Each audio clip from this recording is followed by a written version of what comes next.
10 minutos. É claro que se falar mais a gente não vai interromper, e se falar menos a gente também não vai obrigar a chegar aos 10 minutos, né? Aí tem liberdade para depois a gente abrir para discussão. Senhor Leonardo, obrigado pela presença. A palavra está com o senhor.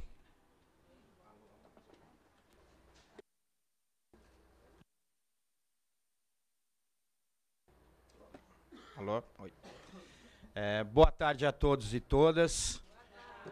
Queria iniciar, Glauber, aqui quebrando o protocolo e falando do esforço, e essa lei esse projeto de lei que nós estamos discutindo tem a ver muito com esses novos atores que usam o cooperativismo como forma de transformar suas vidas.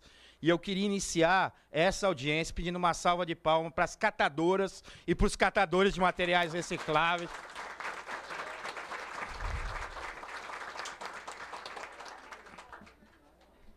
Que estão aqui já até esperando para começar, né?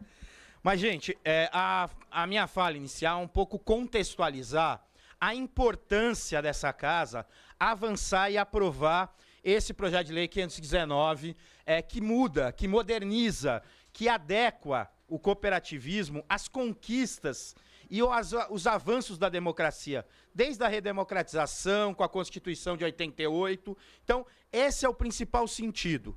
E por que eu estou colocando isso? Nós temos uma legislação do cooperativismo, que é a 5.764, de 1971. Ela foi muito importante para organizar o cooperativismo brasileiro. Ela cumpriu um papel de colocar o cooperativismo no debate do desenvolvimento econômico. Então, foi muito importante naquele momento. No entanto, a sociedade brasileira foi mudando. E nós tivemos um forte movimento de redemocratização do país.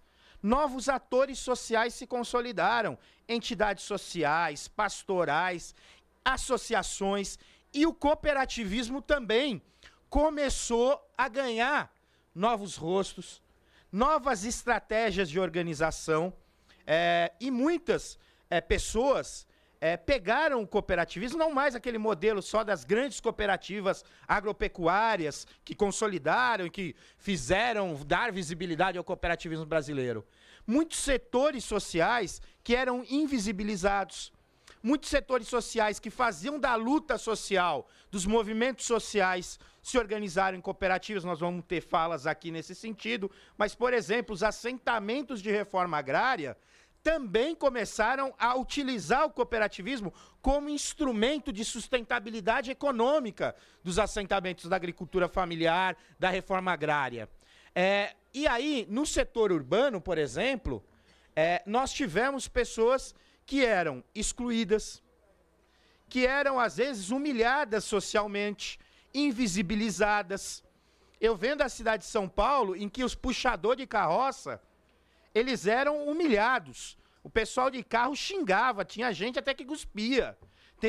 Era uma coisa muito violenta contra essa categoria. E detalhe, muitas dessas pessoas hoje se dizem pró-meio ambiente, né? Hoje tem até ex-presidente norte-americano que é a favor do meio ambiente. Mas os verdadeiros agentes ambientais desse Brasil foram os carroceiros, que depois se organizaram em associações e cooperativas para transformar o que chamavam de lixo em material reciclável, gerando renda, gerando postos de trabalho em bairros de alta vulnerabilidade social. Então, o cooperativismo começou a também se transformar num instrumento de organização social e popular. E, nesse sentido, é que esse PL 519...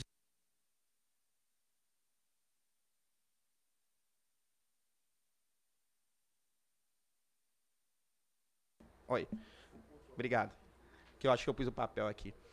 Esse PL 519, que foi parte de um processo, de um grande acordo, ele tramitou na Casa do Senado, etc. Teve várias tramitações, e ele parte de um grande acordo de entender a necessidade da modernização da legislação cooperativa, da adequação da legislação cooperativismo a essa pluralidade, a essa diversidade da sociedade civil brasileira, e dos diversos atores do cooperativismo brasileiro. Em especial, nós estamos falando aqui, o Glauber está colhendo as assinaturas para a Frente Parlamentar de Economia Solidária, mas esses atores que a gente chama de cooperativismo solidário, um cooperativismo que tem como lógica e estratégia a transformação do modelo de desenvolvimento do país. Um modelo do cooperativismo que não quer um modelo agrícola que desmata, que destrói o meio ambiente, que é excludente e concentrador de renda. É um cooperativismo que quer, na verdade, gerar mais postos de trabalho na agricultura através da agricultura familiar, do modo de produção agroecológico, do aumento da produção orgânica, da diminuição do uso dos agrotóxicos. Então, esse cooperativismo é que precisa ser representado na legislação brasileira. E esse PL, deputado Glauber, a gente pede muita prioridade, porque a gente está agora esperando o relatório na Comissão de Trabalho aqui da Casa, porque ele é fundamental para reconhecer esses novos rostos no cooperativismo brasileiro, que hoje precisa dessa modernização da lei. E eu queria, para terminar, destacar 3 aspectos.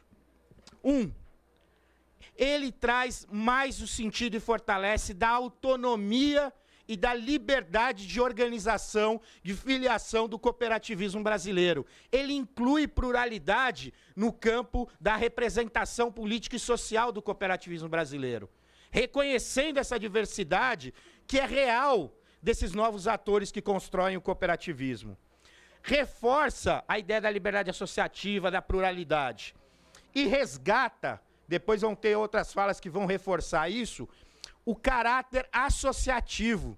Não associar o cooperativismo como mais uma estratégia empresarial, mas resgatar o sentido pleno do cooperativismo, que ele é uma associação de pessoas que se juntam para construir novos formas de manter-se, de manter sua família, e também de construir um novo modelo de desenvolvimento no Brasil. Então, aqui nessa fala, contextualizando, eu queria deixar isso registrado, a importância da aprovação desse PL para garantir a pluralidade de rostos e de representação do cooperativismo e valorizando o cooperativismo solidário. E, obviamente, Glauber, nós estamos, logicamente, esse PL associado a um conjunto de outros, né?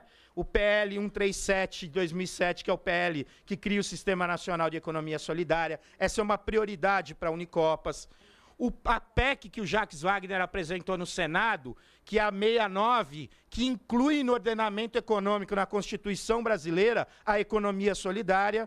E a PEC 309, que agora que está debatendo reforma da Previdência nessa casa, nós precisamos garantir a aposentadoria especial para essa categoria de catadores e catadoras de materiais recicláveis. Então, essas, junto com o PL 519, essas são as grandes prioridades que nós temos atuado como Unicopas, e a gente pede aí, Glauber, uma atenção para esse conjunto de agenda legislativa e aqui, no caso dessa audiência, para garantir um relatório que não altere, na verdade, o que veio do Senado, para garantir a tramitação do projeto de lei 519 aqui na Casa, para modernizar e adequar e reconhecer o cooperativismo solidário como uma estratégia de desenvolvimento para o nosso país. Muito obrigado.